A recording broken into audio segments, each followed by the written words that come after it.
Cerita tentang Tahun Gajah. Assalamualaikum warahmatullahi wabarakatuh. Bagi umat Islam, kiblat merupakan arah yang dituju bagi umat muslim dalam melaksanakan ibadah sholat maupun ketika tawaf di Baitullah. Kiblat mengarah ke Ka'bah di Mekah.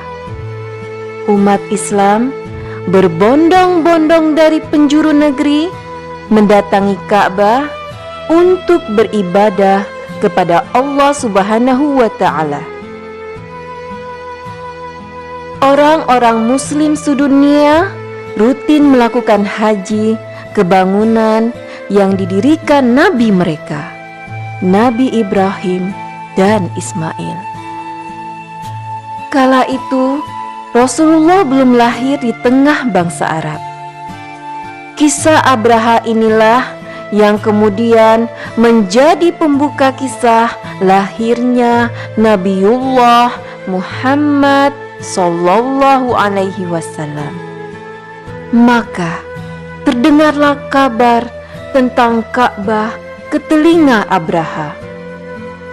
Seorang Abisinia bernama Abraha diutus untuk menjadi gubernur di San'a. Abraha pun makin heran.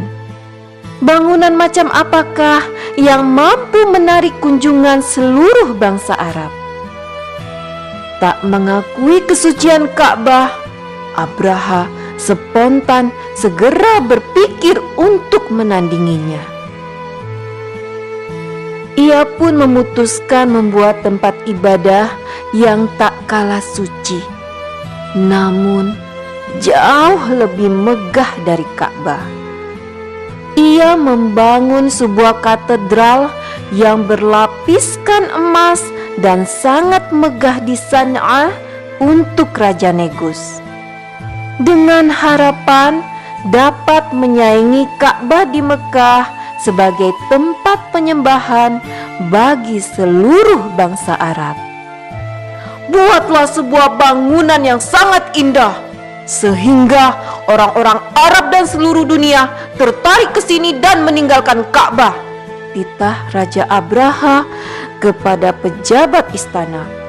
Sontak gemparlah tanah Yaman mencari arsitek terbaik untuk membuat bangunan suci yang menandingi kesucian Baitullah.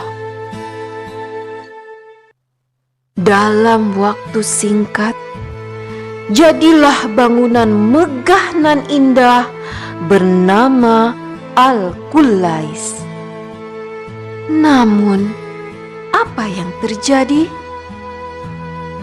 Bangsa Arab tak sedikit pun tertarik dengannya. Semegah apapun bangunan itu, tak ada yang mampu menandingi Ka'bah. Keinginan Abraha untuk menghancurkan Ka'bah pun makin menjadi-jadi ketika mendapati bangunannya dihina. Seorang pria telah membuang hajat di dalam Al-Qulais dengan sengaja. Geramlah Abraha ketika mengetahuinya. Memuncaklah emosi Abraha. Ia segera melaksanakan rencananya. Dikumpulkanlah sejumlah prajuritnya yang tangkas. Tak hanya pasukan, ia mengimpor sepasukan gajah dari Ethiopia. Bawa pasukan gajah di barisan terdepan. Besok kita berangkat ke Mekah untuk menghancurkan Ka'bah, seru Abraha.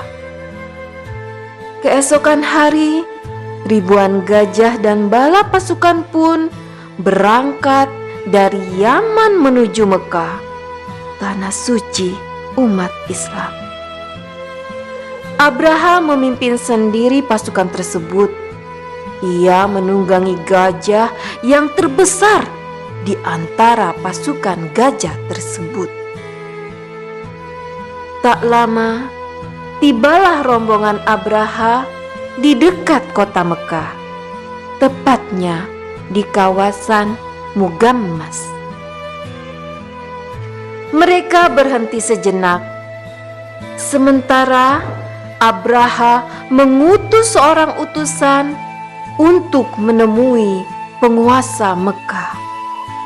Saat itu, pemuka ternama kota Mekah adalah kakek Rasulullah, Abdul Muthalib.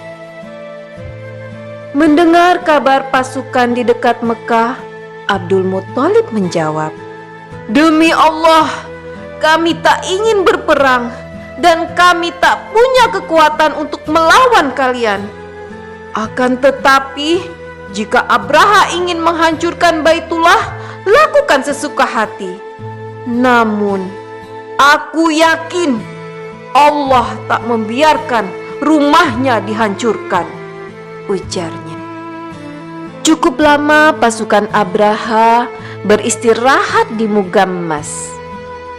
Meski belum memasuki kota Mekah, mereka telah merampas banyak harta benda kaum Quraisy, termasuk harta milik Abdul Muthalib. Mendengar 200 ekor untanya dirampas pasukan Abraha, Abdul Muthalib pun beranjak menemui Abraha. Mendapat tamu dari pemuka Mekah, berbangga hatilah Abraha. Ia menyangka Abdul Muthalib cemas Ka'bah akan dihancurkan oleh pasukan gajahnya.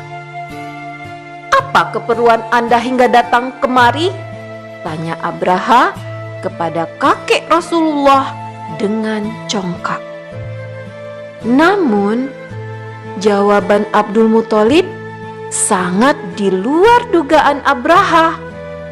"Kembalikan 200 ekor unta milikku yang telah dirampas oleh pasukanmu," ujar Abdul Muthalib. Abraha pun terheran. "Mengapa kau lebih mengkhawatirkan untamu? Padahal kami datang ke sini untuk menghancurkan Ka'bah. Mengapa kau tidak mengkhawatirkan Ka'bah itu saja?" ujarnya. "Unta-unta yang kau rampas itu adalah milikku, sementara Ka'bah merupakan milik Allah. Maka Allah lah yang akan melindunginya," jawab Abdul Muthalib ringan. Abraha terdiam namun geram.